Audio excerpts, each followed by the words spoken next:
miss ko yung mga gantong bag. Ito nga yung nabili natin mga tol, itong melon. Sa halagang 5 real lang. Mamimiss nga natin yung mga trail sa Pilipinas. How much? 5. Hindi kita mapipilit kung ayaw mo. Hindi kita mapipilit. It's Friday morning na naman dito. Tumulog na nga yung ano natin. Kalimitan ito yung sira sa mga ano talaga. Magtiwala lang tayo kung anumang kinakaharap nating mga pagsubok. Walang binigay ang Diyos na problemang hindi kaya nating lampasan. Kaya magtiwala lang kayo sa Kanya.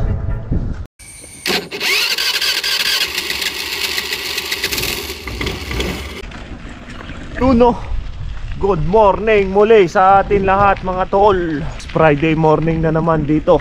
And again, jack muna ulit tayo dito. Kain na naman tayo ng almusal sa Parutahan.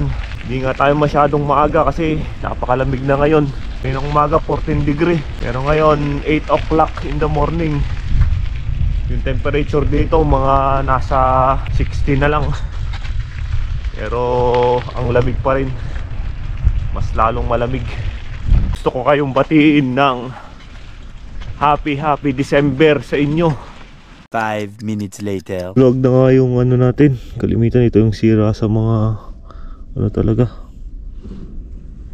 sa mga bike. Mulog yung tornilyo. It's a Friday na nga muli mga tol. Dito na naman sa kaharian ng Saudi Arabia. Yes.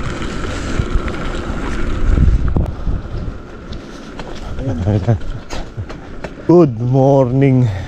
Nakasalubong nga natin ang ating mga kababayan. Kita nyo yun. Mula dito yun, papakita ko sa inyo.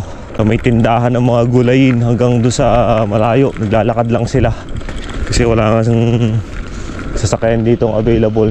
Tsaka mas maganda na rin yung naglalakad kasi maganda naman yung panahon. Malamig naman yung panahon kaya tamang exercise na rin ang ating mga kababayan dito. Kung maaalala nyo, ito yung dinaanan natin nung last vlog natin, which is last week lang yon. Natuyo na yung lupa kasi nga hindi na naman umulan nung mga nakaraang araw. Yan, makikita nyo. Yan na yung mga lupa dito, tuyo na. Natuyo na rin sa init. Makikita nyo nga doon, madami dong tindahan na minsan lang magpakita. Tuwing Friday nga lang. Pero bago lahat, kakain muna tayo sa Parutahan. Hindi kita mapipilit kung ayaw mo. Huwag mo akong pipilitin. Bahala na. Alright, ito na sa Parutahan. Kain na naman tayo mga tol. 2 hours later. Pauwi na nga tayo mga tol. Ayan, umiinom pa tayo ng chai kasi mainit pa kanina doon. Hindi natin mainom. Kaya dito na lang sa labas natin iinumin. Daan nga lang tayo dahil busog na naman tayo. Paruta at saka omelette solved na. Plus mainit na chai.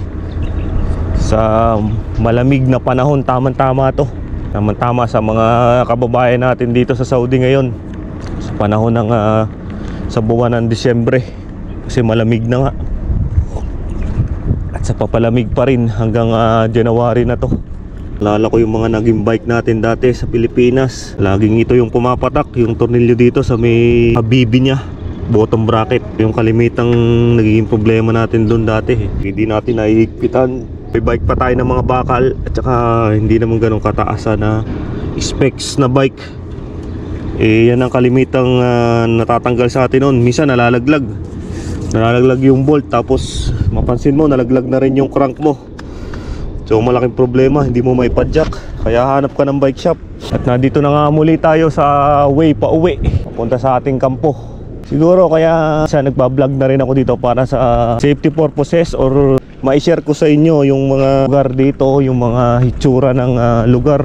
Gusto ko lang i-share yung mga nangyayari sa akin dito kasi nga mga ilang buwan na uuwi na muli tayo. Doon muna tayo sa Pilipinas para makasama ang ating pamilya muna. habang may mas magandang plano ang Diyos sa atin. Kaya magtiwala lang tayo kung ano mang kinakaharap nating mga pagsubok. Kung minsan akala mo ang daming problema, pero walang binigay ang Diyos na problemang hindi kaya nating lampasan. Kaya magtiwala lang kayo sa Kanya. Sumabay lang kayo sa agos. Tiwala lang kayo sa Diyos. Palagi lang kayong magdasal. Palagi kayong bibigyan ng lakas ng loob para harapin ang mga pagsubok na ito. Kung mga nahihirapan man kayo, pray lang kayo. Dahil may Diyos tayong handang makinig palagi sa atin. So, nandito na ngayon tayo sa may park uli. Para magpahughog muna tayo dito. Meanwhile, Okay, magpahughog na nga tayo ngayon. Utay-utay na tayong pumadyak pa uwi. Miss ko yung mga gantong mga ganyang daanan ba. Mamimiss nga natin yung mga trail sa Pilipinas. Kasi nga iba pa rin yung simoy ng hangin sa Pilipinas. Makakalanghap ka ng mga sariwang hangin. Pero dito makakalanghap ka ng mga sariwang gabok. Tsaka hindi masyadong madaming puno dito. Mga dates. Kalimitan yung mga dates ang mga lumalaki talaga lang dito. Kasi yan yung puno talaga na angkop dito sa disyerto. Silipin nga natin kung ano meron dito. May mga gulay-gulay nga din dito. Yung mga gulay, melon. Hindi nga tayo ng melon. Pare, silip natin melon. How much? 5? Uy, syukran. Mga papaya, okra. Ito nga yung nabili natin mga tol. Itong melon, halagang 5 real lang. Sulit na, ang laki-laki. Itong oras nga ngayon, ano na to, 9 AM in the morning na tayo. Pero ang lamig pa rin ng hangin. At yan na nga, naglalakad na nga tayo kasi ang hirap pumadyak lalo. Tapos pigil na pigil pa yung bike natin. Kasi para nag-lock nga yung pinaka-hub. Wala naman tayong pang repair. Kaya hindi natin ma-repair. Kaya tulak-tulak lang muna natin. Makikita nyo luwagan muna lang natin. Luwagan nga natin. Matyaga-tyaga nating mapadyak. Lalo kasing mahirap ipadyak dahil pigil na nga. Ang lakas pa ng hangin na sumasalubong. Doon nga muli sa sumusuporta sa ating mga video, huwag niyong kalimutang mag-like, share, and subscribe sa ating munting channel. It's again with me, Kabatang Urban Biker, na nagsasabing ride your bike and grind.